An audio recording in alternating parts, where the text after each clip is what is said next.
All right.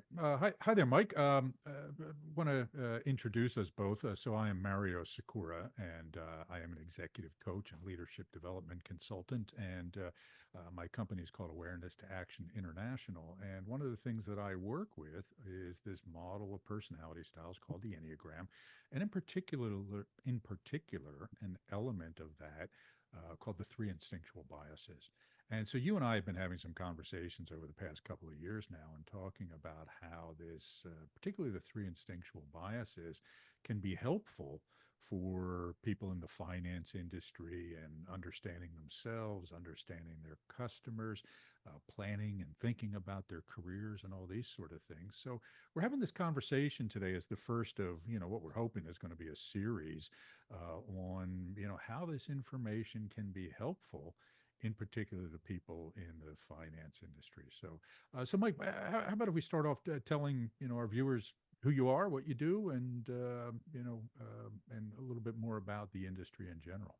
Sure. Great. Well, thanks for having me, Mario. And yes, we've had a number of conversations, many conversations over the last couple of years. And I'll just say I'll plug you because you've been extraordinarily helpful to me in my journey. And I guess we'll start there. My journey really, I came out of business school, having been a reformed accountant, which I loved accounting because I love the foundation of it, and I always talk about foundational learning and the importance of that as you embark on a career. But for me, it was not something that I really wanted to make a career. So when I came out of business school, I pursued the hedge fund business, in particular, long short equity hedge fund. And for me and my personality, I was drawn to that because I loved investing and I love the competitiveness of it. And for to know that you were going to get marked every day, every month, every year on a performance basis, and certainly at the end of the day compensated for that. My competitive drive and my personality, that was the right industry for me to be in for the first 25 years of my career. More recently, over the last couple of years, and quite frankly, you helped me a lot with this. There's a part of my DNA that I have always found that I'm just particularly good at networking and connecting. But then there's also a piece of me that I just really enjoy helping people. And for years, I've been doing that with people, really with no expectation for anything in return, putting them in deals, connecting people that it would make sense to put together. And so when I decided to pivot out of the hedge fund business and move into the next layer of my career, I wanted to combine my love for investing with that skill set of caring and networking, and that led me to wealth management. And I think we'll talk a little bit about that going forward. So what I do now is I'm the managing partner of a multifamily office for ultra high net worth individuals called Fountainhead MFO. It's a business that we started within the last 2 years with a couple of important partners, and I'm really excited about it because, as I said, it will give me the longevity to flex those two muscles, my love for investing and my desire to really want to help people and connect and draw people into this ecosystem that we're building at Fountainhead MFO. Yeah, great. So, Mike, the when I think about people, as you know, they're I always like to say that people, everybody's unique, everybody's an individual, and at the same time, there are these patterns that we see in people, and there's all sorts of patterns, and understanding these patterns, particularly how it shapes the way we see the world, the way we value things in the world, can be really, really important. And the fundamental tool that I use is this, categorizing people according to an instinctual bias. And there are three of those. And the first one's what we call preserving, right? Which is all about nesting and nurturing. It's about safety, security, conservation of resources. It's about process and structure and tradition, right? So it's kind of playing things safe, but consistent and stable. The second category is what we call navigating, and navigating is all about understanding group dynamics, understanding, how I orient to the group. Okay, what's the relationship between this person and that person? It's kind of about collecting and sharing intelligence about the people in our environment, right? And the third category, or the third bias, is what we call a transmitting bias. And the transmitting bias is about attracting and bonding, right? It's about kind of drawing attention to ourselves so we can connect to people, but primarily so that we can take something of ourselves and pass it on to the other person, right? It could be our genes at a fundamental level, but it's our ideas, it's our artifacts, it's just wanting to have an impact on the world. Now, we all do all three of these things, but we do them disproportionately. And the way we do them disproportionately shapes what's, we pay attention to, what we prioritize, what we value. And so I'm curious from your perspective, why do you think these things matter in what it is that you do? Yeah, well, I think when I think about the entire industry, and I'll just call it financial services or Wall Street in general, I've always felt like that category, that broad category, is attractive to what you would refer to as transmitters. And again, it goes back to the competitive nature of the business, right? This is a place where generally you can get well compensated, but it's also a place where you can make your mark on certain things, and so and run teams and really express your ideas and get people motivated to do things, a very meritocracy type of environment, right? Mhm.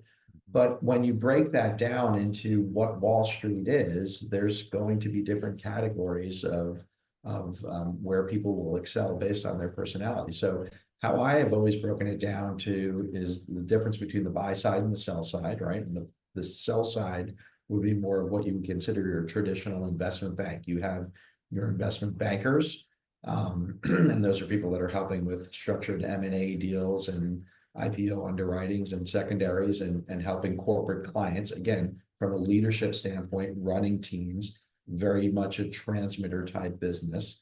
And then the other pieces of the business are sales, trading, and research, where, again, if I just from a very high level, where are people going to be attracted?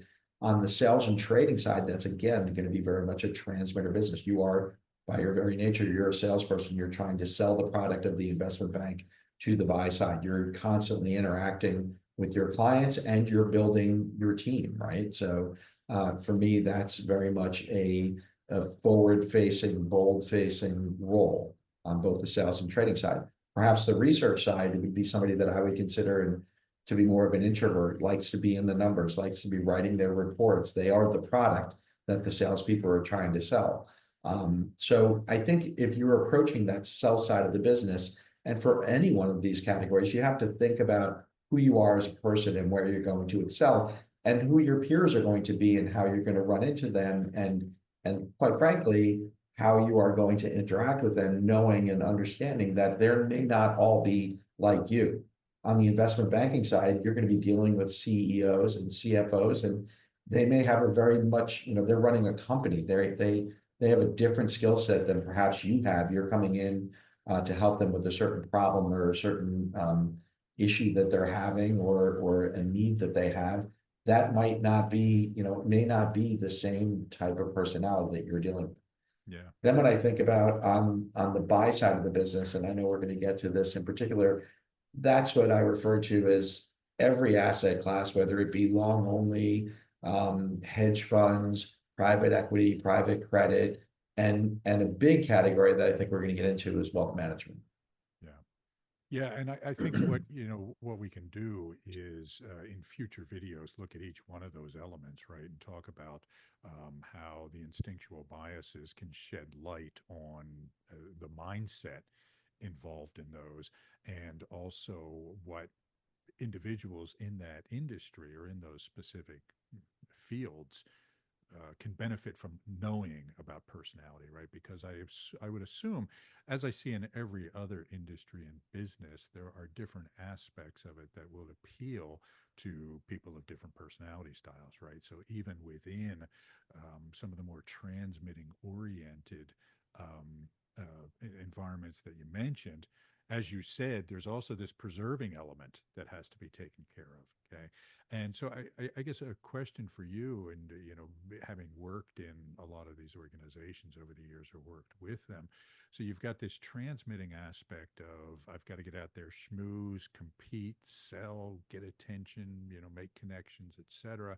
You've got this other preserving side of it, right? Which is all about, hey, we got to make sure the numbers add up too, right? We've got to make sure that we're getting the research we need, that our data is strong, that we're following processes. I'm assuming these are highly regulated industries, right? Which means that there has to be, dotting of the I's and crossing of the T's, which the preservers really bring to the table. The piece that's missing so far in our conversation is the navigating element, right? And so the navigating domain is all about understanding group dynamics. It's about organizational politics to a large extent, right? So usually what I find in a highly transmitting environment, the preserving stuff is paid a lot of attention to, but the navigating stuff is ignored, right? The people dynamics, the team building sort of things, the rapport building that comes along with that. What is your observation about that in your industry?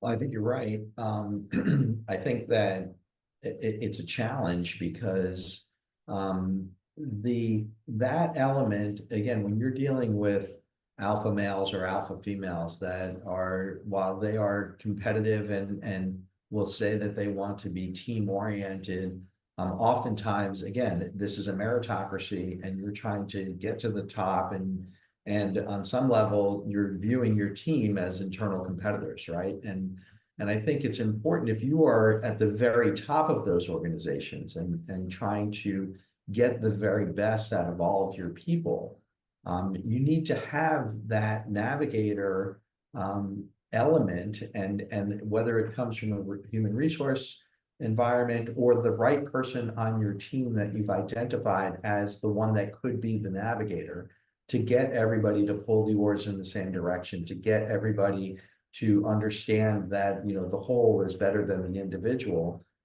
You have to find that person, or have that thread pulled through your organization, because without it, I think you will have a bunch of alpha males or alpha females running off on their own without understanding that there's an important piece to actually pulling the team together. Everybody will tell you they want to be a team player, but in these environments, again, there's, go back to what we talked about in the beginning. There's a certain personality that was driven to this, and they were driven to this business for a certain reason. Yeah.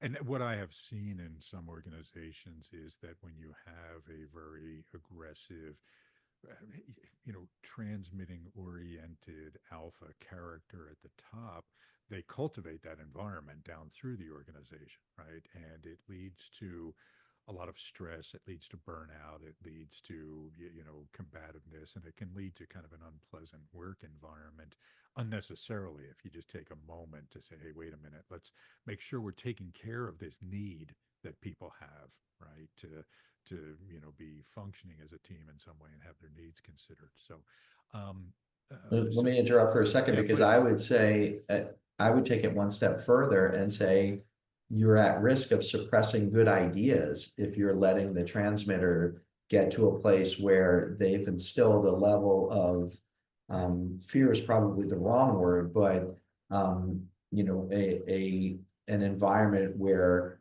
ideas, if they didn't come from the alpha, from the transmitter that is the leader, may not be nurtured, right? And so I think it's important. We talked about this in one of our sessions. I remember at some point, like when you're dealing with these team environments, everything is about getting the very best of your people, which means getting the very best ideas. And sometimes that will come from people that are in the mid-level of the organization. But if you haven't put together an environment where those ideas are nurtured and wanting to come from those elements, you're running the risk of suppressing the very best ideas. Yeah. I think that's really a great insight. And, one of the things that I find, again, I've worked with, I don't know how many organizations, over, I've been doing this 25 plus years, and, I've had the good fortune to work, with companies on 5 different continents and, in all kinds of industries. And the thing that I find that is universal is that every business has elements of it that are preserving, that are navigating, and that are transmitting. And at the same time, each organization will develop a culture that's biased towards one of those areas. And because we know that there's this particular pattern of expression that I call it that happens, that once we understand what that fundamental bias is, we'll understand what the weak spots are as well, right? What things are being ignored.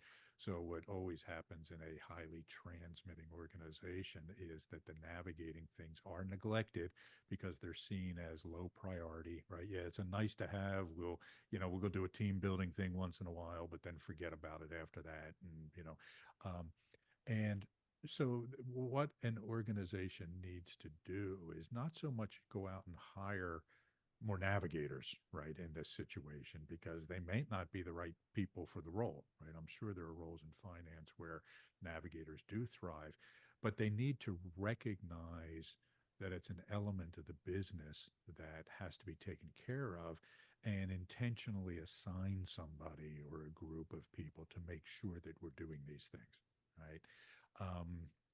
Would you agree that that's the approach? I feel like I'm just kind Uh, of repeating what you said, but no, I 100% agree because I don't know that dropping a navigator into an organization full of transmitters yeah, is necessarily going to be effective, right? right. But to make sure that the transmitters understand that there is a navigator element here that is important to everybody's success. And again, as you said it in the very beginning, like we can put ourselves into a category of one of these three broad categories, but everybody has elements of each, right? And so I think what you need to do is not necessarily drop that navigator into the organization, but make sure that all the transmitters understand that there is a recognition, because what is the destruction that could be done here? What's the idea suppression? What is the, however, we are at the end of the day all a part of a team. And I hate to say it, but the reason it's a competitive business is because it's driven by meritocracy and ultimately by compensation. And so if you get people to understand that at the end of the day, the bonus pool is what it is, and there's going to be different pieces of that. And yes, your your individual contribution is important, and maybe that was your transmitting behavior coming through because you led that deal or you had that best idea. But then there's also a piece of the overall team and how the firm did. And many times, I think that the leaders of these organizations will tell you they will pull that ahead of individual contribution into a P&L.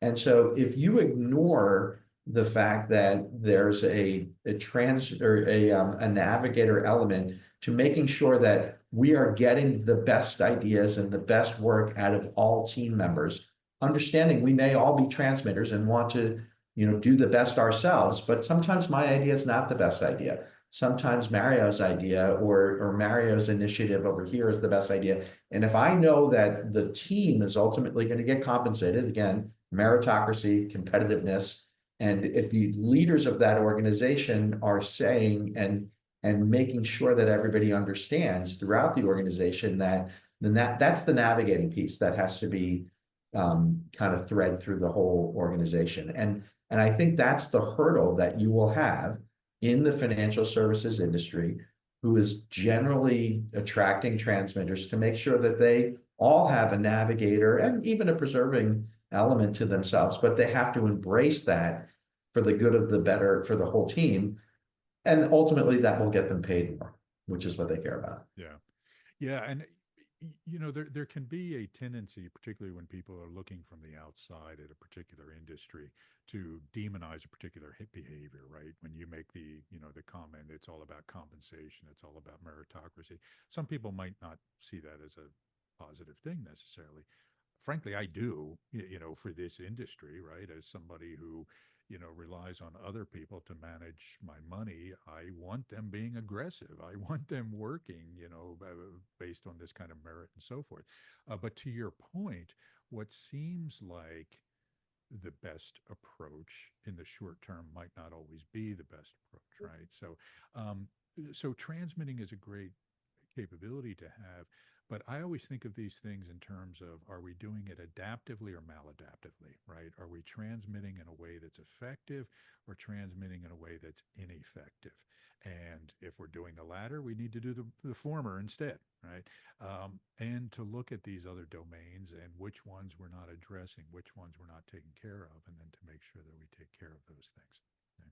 So, uh, so I guess, Mike, we've covered a lot of ground here, and in the future conversations, we're going to look at some of these different aspects and kind of break them down a little bit more granularly and talk about how the instinctual biases influence those. But at this point, are there any final comments that you would make to wrap up what we've talked about so far? Well, I think the one thing that you've taught me a lot about, and what I've seen and where I can implement it, whether it's in some of the young students that I mentor that are just embarking on their career, or even just having been in a number of organizations and seeing how people operate, I think it's important for people to understand what is in their own DNA and what, where they lie. You helped me very early on to know that I was a transmitter. But the fact of the matter is, like, what I'm doing now in the wealth management business, and the other piece of my DNA is that I don't know that I really unearthed until later in my career, was the preserving element, right? The people, the fact that I really enjoy caring for people and helping them with ultimately their financial needs. And now that I'm in more of a client facing, retail facing, actual individuals and families that I'm taking care of versus institutional clients where I was really just driving their performance in my prior industry, that's been a very helpful tool for me to understand that, that's the part of my DNA that will help me be better at my job. For every one of these elements, and there's a whole world of Wall Street, and as we talked about in the beginning, buy side and sell side, and even as you break down the buy side, different individual asset classes, whether it be hedge funds or private equity or long only or fixed income, right? Like, each of those elements, I think that there's certain personality elements that will be more successful based on all of those asset classes and or job descriptions within the broader category. That's the part that I think that will get really interesting as we drill down into this and really help people as they're either embarking on their career or understanding their own organizations and what makes people tick in the financial services industry broadly. Great. So, Mike, as we wrap up here, where can people get hold of you? Sure. I am here at Fountainhead MFO, and my email for that organization is Mike at fountainhead-mfo.com. I'm pretty responsive on email, and we're actually just at the launch phase. So our website right now is static, but in the next couple of months, you'll get to see all of our offerings for our families and what we refer to as the families that we'll invite onto the platform that are typically catering to ultra high net worth individuals. Great. I know you've also got some great blogs on LinkedIn too, so I encourage people to go check those out as well. So I'm Mario Sikora, and you can reach me at awareness2action.com, also on LinkedIn and all the socials and all that sort of stuff. So, Mike, this was great. I'm excited about this conversation and about diving in a bit more deeply. So I encourage our viewers and listeners to stay tuned, and more will be on the way. Great. I'm looking forward to it. Thanks, Mario. All right.